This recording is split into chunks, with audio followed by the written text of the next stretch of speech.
দাদা, হ্যাঁ বলুন। আপনার ফুলটা না পড়ে গেছে। আরে থ্যাংক ইউ সো মাচ।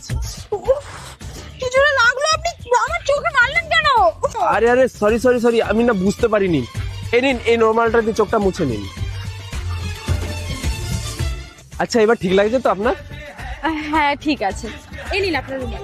ঠিক আছে তাহলে আসছি। হ্যাঁ হে বান্ধবী, তোর একটা ভিডিও দেখ, হেভি ভাইরাল হয়েছে। কি? কই দেখি, দেখ। ভ্যালেন্টাইন্স ডে তে বাড়ি থেকে বেরোতেই একটা মেয়ে আমাকে গোলাপ ফুল দিয়ে প্রপোজ করে দিল। যেই আমি গোলাপ ফুলটা নেওয়ার জন্য মানা করে দিলাম, তখনই মেয়েটা আমার জন্য হাউমাউ করে কাঁদা শুরু করে দিল। আমি দয়া করে সেই মেয়েটার কাছ থেকে ফুলটা নিয়ে নিলাম আর তাকে চুপ করানোর চেষ্টা করছিলাম। ওই মেয়েটা বলছিল যে তুমি আমার বয়ফ্রেন্ড যদি না হও তাহলে আমি আমার জীবন দিয়ে দেবো। আমি এত বোঝানোর পরেও সে আমার কথা বুঝতে চাচ্ছিল না। তারপর আমি ওর উপরে দয়া করে আই লাভ ইউ বলে দিলাম। সে খুশিতে পাগল হয়ে গিয়ে বলল যে আমি বাড়িতে সবাইকে জানিয়ে বিয়ের ডেট ফাইনাল করে নিচ্ছি। বন্ধুরা, এই কারণেই আমি বাড়ি থেকে বেরোতে চাই না। Download ShareChat.